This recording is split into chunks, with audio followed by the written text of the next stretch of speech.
From the NMSU Department of Journalism and Media Studies in collaboration with KRWG, this is the student-produced News 22, where news matters. Good evening, everyone. I'm Analicia Perez. And I'm Deandra Hernandez.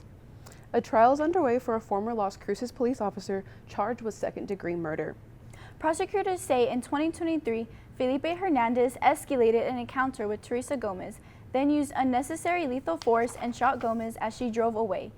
The defense argues Hernandez, a 10-year veteran, was struck by Gomez's car door and acted in response to a perceived threat. Jurors saw body camera footage showing the interaction and heard testimony from a police use of force instructor. The trial is expected to last 4 days. And I know it's supposed to be Halloween this weekend, so I'm hoping for some spooky weather. What can you tell us, Carmina? Well, temperatures are definitely rising up and down during Halloween weekend, so let's take a look at how those skies look right now outside of Moulton Hall here at NMSU campus. We can look at some clear skies. Sunset is going on right now, so if you want to go and take a walk, now it's definitely the time to do so. Now let's take a look at those current numbers. Skies today are clear with a temperature at 79 degrees. Winds going northwest 9 miles per hour, and the humidity is at 9%. The dew point is at 16 degrees and the barometer at 30.16 inches. Now our high today was of 80 degrees with an average of 62, a low of 44, and last year we actually had a huge record with 88 degrees and a low of 32 degrees back in 2020. We didn't have any rain today, meaning our yearly rainfall of 8.5 inches. Now back to the desk. Now stay tuned because Carmina will be back with your national weather forecast. But first, Las Cruces skaters are still waiting on Walnut Street Skate Park, and they don't know for how long. More on that when News 22 continues.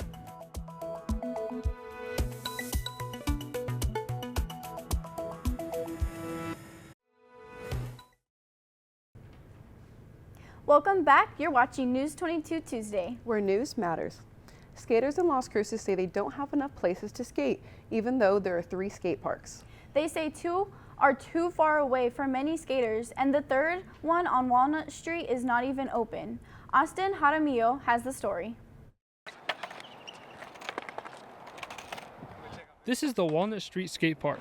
The no trespassing signs don't stop skaters. It was built by volunteers in 1998, and it was considerably run down. In 2024, the city hired a company called Spawn Ranch to fix it, but things have not worked out that way. Just not done right. The concrete's cracked. The other one, you go over there, look at the concrete, you ride on it. It's so smooth, butter. This one, you come, I don't want to fall. I don't want, but. It was supposed to open in September 2024, but the city did not accept it. Even though it's closed, skaters still come here. The skate park is our home. It's but we can't go home, but we still find a way to skate it. The city put a statement out on social media saying that they experienced some unexpected issues with this skate park rebuild. They are in contact with the contractors, and they hope to get these issues resolved as soon as possible. The timely manner is off by such a drastic manner. It's been over 2 years or 2 years, and legally something has to be wrong. Something's not right. The skaters are anxious for the park to open and have been contacting the city asking for updates. While they wait, people have stopped skating altogether. I've seen a lot of the youth just up and just disappear every time we come back to meet up to skate. There's just less and less of them. Hey, don't fall, dude, just because the camera's up. Josh Sutton, who opened a skate shop in the last year, built a mini ramp in his shop to keep the community alive. Really, in Las Cruces, there's not a great place right now for skateboarders to hang out because there isn't any open public spaces that would accommodate anybody more than 1 or 2 people.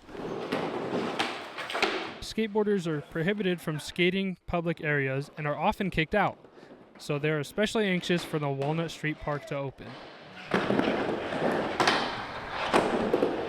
Austin Jaramillo, News 22. Carmina is next with our national weather forecast. Thanks, guys. Now I'm definitely going to touch a little more on that Hurricane Melissa, but let's take a look at how the rest of the country is looking. If we start over the West Coast, we can see Seattle at a nice 56 degrees with that beautiful fall weather. If we go down more into California, Los Angeles is sitting sunny at 92 degrees. Our friends in the Southwest in Phoenix at 93 degrees. Now, Houston is at a nice 88 degrees. I'm going there for Halloween weekend, so I hope I don't get that much rain as they're getting right now. And if we go more into the north, we can see our capital, Washington, at 56 degrees, New York 57 degrees, and Boston 51 degrees. So they're definitely getting a lot of that fall weather. And Miami is also getting a lot of that hurricane weather walking in, which takes me onto my next map, which is Hurricane Melissa coming into the Bermudas and Cuba as we're speaking right now. Now, it landed today in Jamaica, and it has already caused a lot of flooding. And if you look at my next map, this is a little video of how it is looking right now in Jamaica. Now, there's a lot of flooding. Authorities are saying that if you have family out there, definitely watch out for that and take your precautions. Now, don't go anywhere because I'll be back with your local forecast after the break.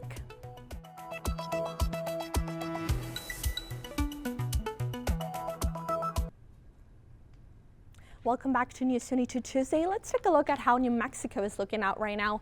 Farmington is sitting at 63, Santa Fe 58, Albuquerque 66, Gallup 62, Clovis 60, Socorro 70, Roswell 63, Ruidoso 64, Las Cruces 80 degrees, and Deming 81. Now, tomorrow in New Mexico, we're going to have a little drop on those temperatures. Farmington is going to be at 63 degrees, Santa Fe 58, Albuquerque 62, Gallup 67, Clovis 58, Socorro 65, Roswell 63 degrees, Ruidoso 58, Las Cruces 66, and Deming 68 degrees. Now for Alamogordo tonight, you guys are going to experience some clear skies with a low of 53 degrees and a high tomorrow with some partly cloudy skies of 64 degrees.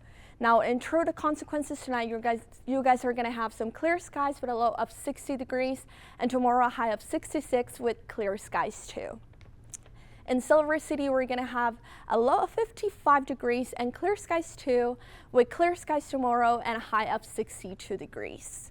Now, in the city of Cruces, we're going to have a low of 60 degrees with a little bit of partly cloudy skies and a high tomorrow of 66 degrees and clear skies. Now back to the desk. And now Mia Aragon is next with sports. This is KRWG-TV News 22 Sports. For the win! He got it! Welcome back, I'm Mia, and let's talk sports. Your Aggie, Maggie Lightheart, was on fire this weekend, and Conference USA definitely took a notice.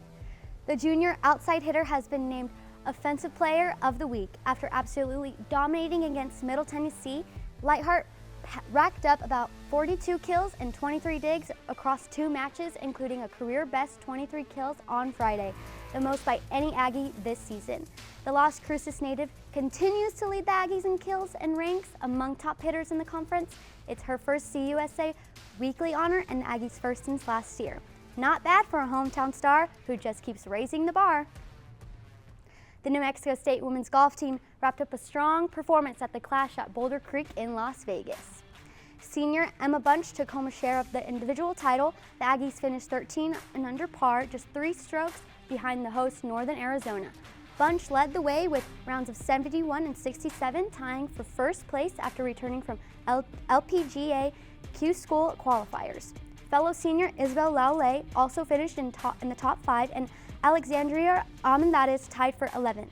The Aggies dominated the par 5s all weekend and leaves Las Vegas with plenty of momentum heading into their next event. The Oregon Mountain Girls soccer team has plenty to celebrate. The Knights are your District 3 5A champions after finishing 9-1 in district play and 17-3 overall. They dominated opponents 35-7 and earned 6 shutouts behind standout goalkeeper Ashley Black. The Knights ride an 11 of 12 win streak into the Class 5A playoffs as the number 6 seed hosting Albuquerque Academy tonight. Centennial and Mayfield also open postseason play, while Santa Teresa and Gadsden punched playoff tickets in 4A and 5A A big week ahead for Southern New Mexico soccer. And that's all for sports tonight. Join us for more sports action tomorrow. Still ahead on News 22, Carmina will be back to take a look at your 5-day forecast.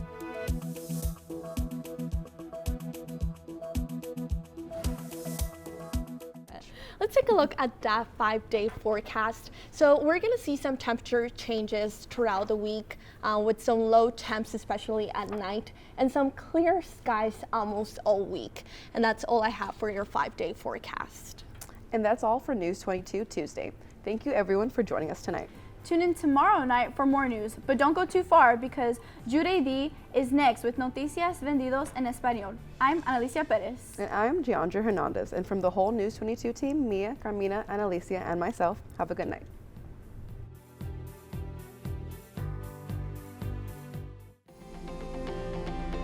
This news brief en español is brought to you by Noticias 22. La información más completa de Nuevo México, El Paso y la frontera. Noticias 22. Buenas tardes, es un gusto saludarlos. Mi nombre es Yureidi Chinchilla y estas son las breves de hoy en Noticias 22. Comienza el juicio contra exagente de policía acusado de homicidio en segundo grado en Las Cruces. Felipe Hernández es acusado por la muerte a tiros de Teresa Gómez, de 45 años, ocurrida en el 2023. La Fiscalía acusa a Hernández de usar fuerza letal injustificada, mientras que la defensa sostiene que reaccionó ante una amenaza percibida al ser golpeado por la puerta del automóvil de Gómez.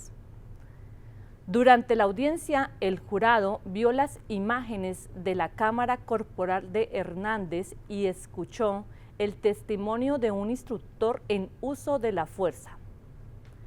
Se espera que el juicio dure aproximadamente 4 días. En 4 días, los beneficios del programa SNAP podrían quedarse sin financiación federal, ya que el Departamento de Agricultura de Estados Unidos no utilizará su fondo de contingencia de $6,000 millones si continúa el cierre del gobierno. A partir del 1 de noviembre, más de 42 millones de personas podrían dejar de recibir cupones de alimentos del programa SNAP, mientras gobernadores y el Senado buscan evitar su suspensión durante el cierre del gobierno. El líder de la mayoría del Senado, John Thune, aseguró que los republicanos del Senado harán lo posible para mantener los pagos del SNAP, aunque recalcó que la única solución es poner fin al cierre del gobierno.